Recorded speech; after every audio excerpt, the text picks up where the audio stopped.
sitting with Minister within the Ministry of Education, Department of Culture, Youth and Sport, Nicolette Henry. It has been 6 months since President David Granger has appointed you Minister within the Ministry of Education, Department of Culture, Youth and Sport. Can you tell us about some of your successes and challenges within these 6 months, please? Well, first of all, thank you. And I have to say, this has been a humbling, invigorating, and quite rewarding experience in the past 6 months. During the 6 months, I have had to do several things.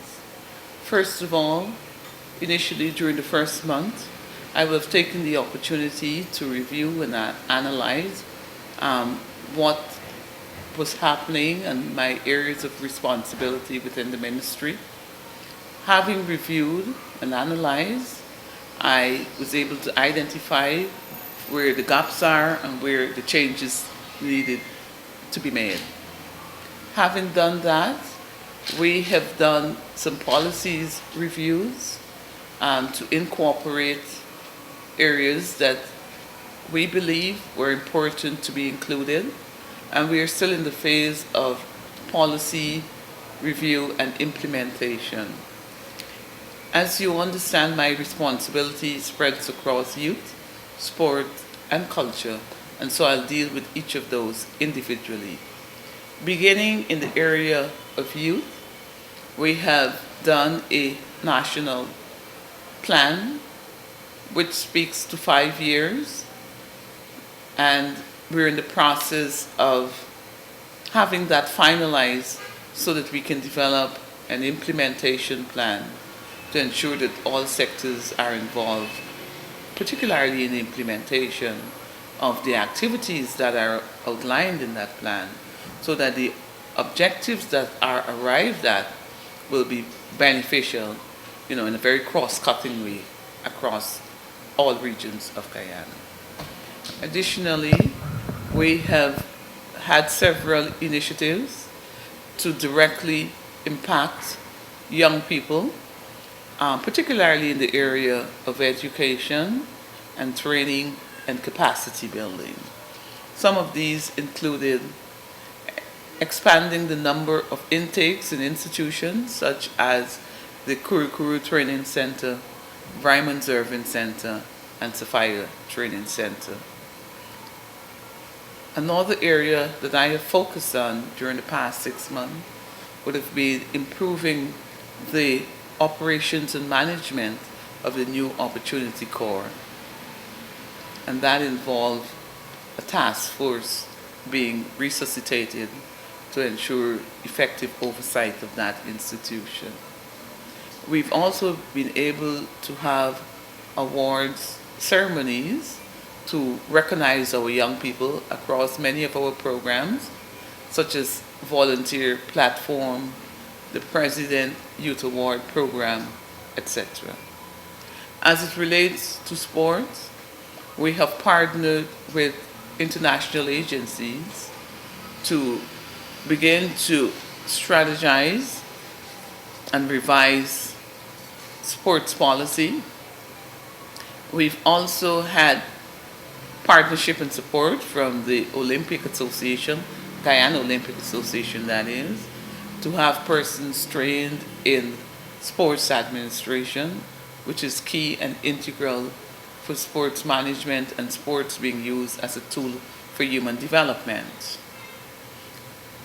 And as you would have heard before, and I know Minister Rupnarayan spoke at length about integration of sports in schools, so I would not, go into the details. As it relates to the area of culture, there are several initiatives that we were able to undertake. As you would remember, in August, we were able to have Guyana represented at Cari Festa, and from all feedback and all review, the performance was of an exceptionally high quality. There are other areas in culture that we would have been able to work as a team to have initiatives undertaken, such as many of the usual things that happened over the years, whether it's to have people prepare for participation in activities leading up to the 50th anniversary, which next year Guyana will be observing its 50th year as an independent nation, and this ministry is responsible for overseeing those activities. Some of the areas that we're focusing on, particularly around the 50th, relates to planning the activities that will happen in each of the regions beginning from January 2016 to December 2016. That will be 1 year of celebration.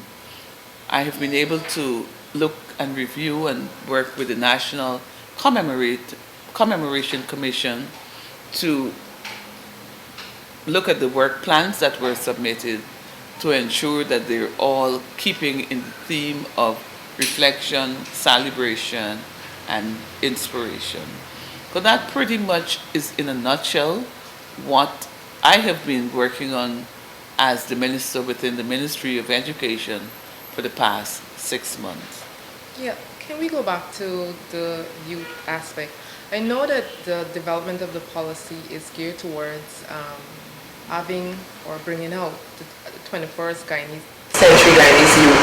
And I know that, can you tell us a little bit more as it relates to the policy, how the policy would have this, and two, if we can get some idea as it relates to these training colleges and so forth, what sort of curriculum revamp are we looking at? Because if we're going to look at 21st century youth, then we need to examine those areas if we're going to focus on those set of students too as well.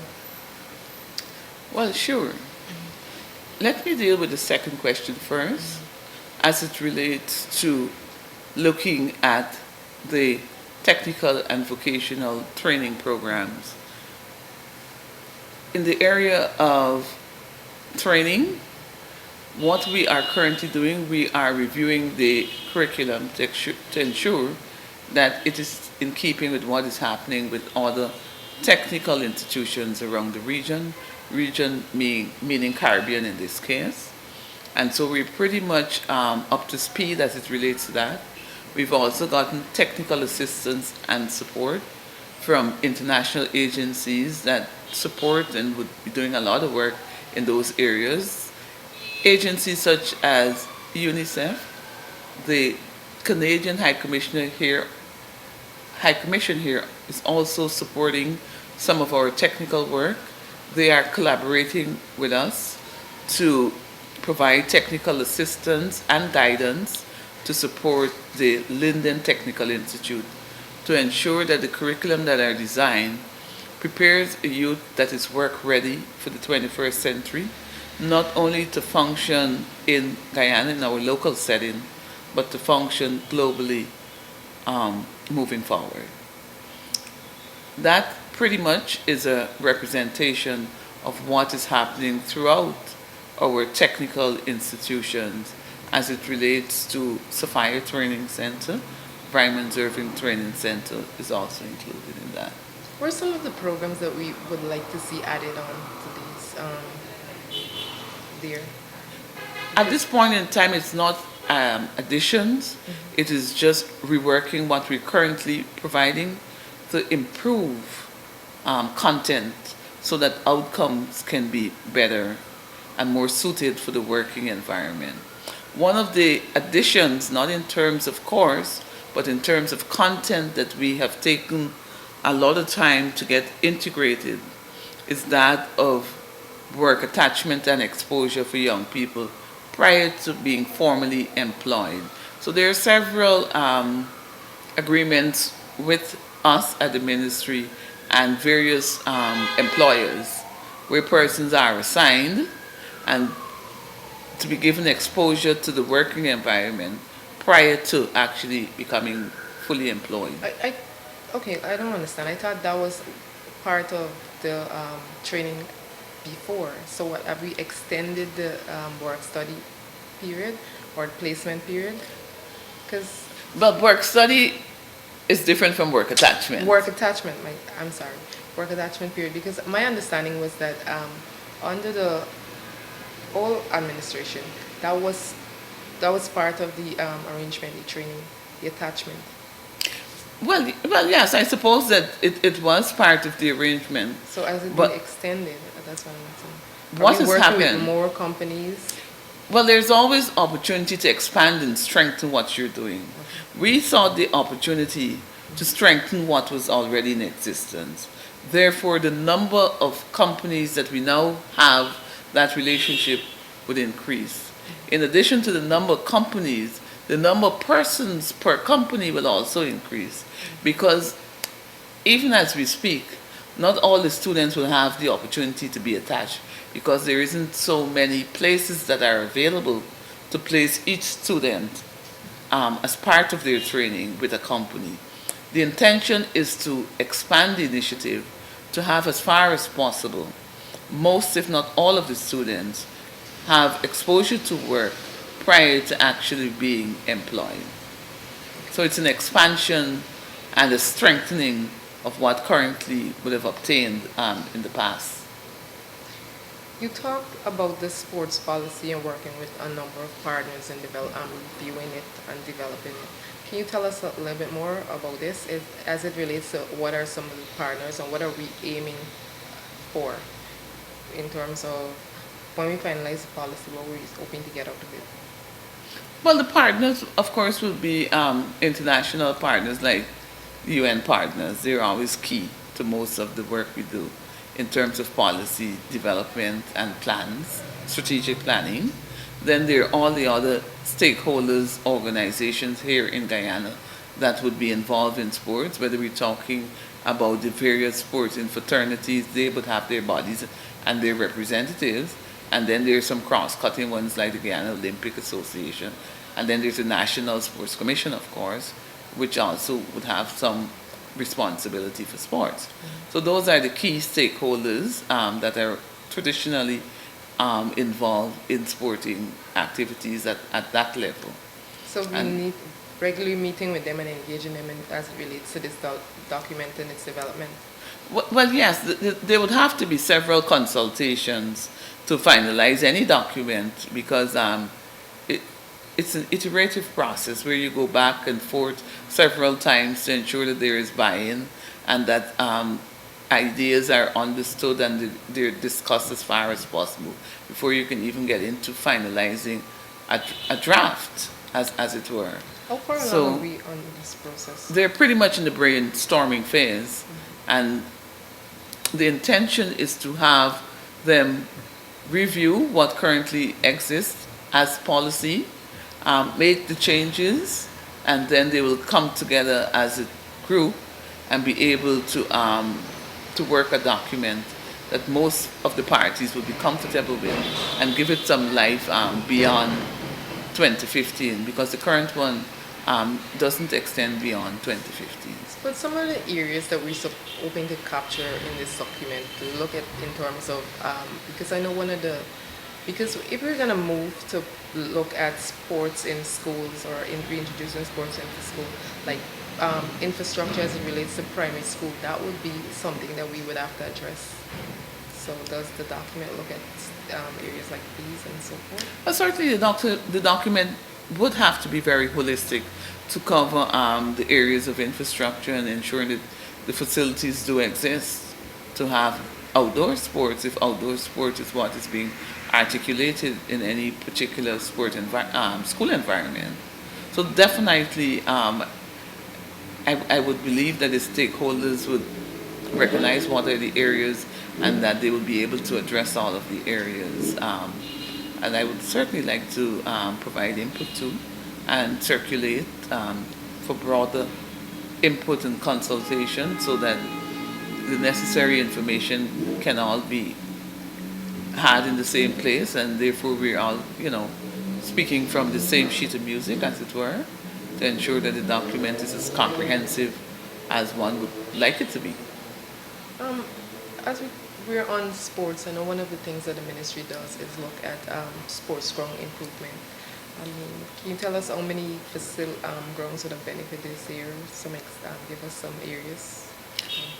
Well, what I can tell you is that the ground enhancement project This year, you would know it was a short fiscal year, given the budget was done during the course of the year, and therefore the amount of money allocated was significantly less than that allocated in the past, and that was a request that we made, having recognized that given the shorter timeline, it would not be prudent to ask for the same amount of money and overextend ourselves to manage the same number of grounds that you were doing in an entire year to do in less than half of a year. With that being said, we were able to award funding to 110 grounds scattered throughout Guyana, regions 1 to 10. Of those, 50 would have come from indigenous communities, indigenous peoples communities. 50 school grounds were also identified, and the others would be community grounds. So that pretty much in a nutshell is what the ground enhancement project for 2015 would have covered. For the last couple of months, every time I go to any event with you, talking a lot about the 50th and the fact that it should be not just about reflecting but coming together. What can we expect as it relates to some of the activities outside of Mashramani? Because we know we're supposed to get a Republic parade, I think. So what are some of the activities that are planned so far? Because I don't think we know much as yet. Because the ministry to me has been very secretive as it relates to the activities. Well, first of all, I would like to put this in context. I don't think the ministry would have been secretive, well, first of all, there is a plan, there's a draft plan, and the plan will be made public once it's finalized. It's a process, and therefore once due process would have taken its course, it will be for public consumption. Having said that, some of the activities that we will focus on for 2016, Guyana's Golden Jubilee year, will of course include a launch of the 50th year of independence. We have a launch for that. Another key activity, of course, would be Jubilee Day itself, which is May 26th. We'll have a signature event. In the month of May, we'll also have a float parade. Traditionally, that would have happened on the 23rd of February. That is now being slated for the month of May. And we're also having some academia activities, storytelling, 50 days around Guyana with a literary theme. We're having some sport activities, cricket, football, swimming, and some other sports will also be planned to have events throughout the 10 administrative regions based on what is applicable to whatever region. We're also going to have some activities of celebration. That would be more in terms of festival, whether it's Guyana Festival, music festival, culinary festival, that type of thing. Have we gotten buy-in, for instance, from, let me say, the private sector and so forth? Well, the National Commemorative Commission it has a private sector representative who sits there. So I think that is more than buy-in. We have their commitment, their participation, and they're part of the process. Okay. Minister, moving forward, can you, to the next 6 months, can you tell us what would be some of your focus outside of, let's say, the 2016 50th celebration plans? Well, one of my big area would be the 50th, ensuring that the activities are carried out in an effective and efficient manner. Having said that, the routine requirements for the person who sits in this chair with responsibility for youth, sport, and culture, I would love to ensure that the sport policy is completed and implemented. Similarly, I would like to see the youth policy implemented. I would also like to address issues related to building capacity and providing employment opportunities for our young people. And that definitely will have to be a priority for the next 6 months. And of course, strengthening and actually improving the conditions at the New Opportunity Corps will also continue to remain a priority until that would have been satisfied and met. What's the situation at NOC right now? Well, the situation at NOC right now is that we have young people there, and we're providing training opportunities, and we're also providing opportunities to have them rehabilitated to return to society. Having gone there, what would you like to see change? What would you like to strengthen? Well, my primary concern was strengthening the operations and management, because I believe once you operate in a structured way, then everything else would fall into place. And so that is my primary focus. Once I can get the staff there to function in an effective way and to ensure that I have a good structure in place that can manage the children at the New Opportunity well, I think most of the hard work is done. Thank you for sitting with us, Minister.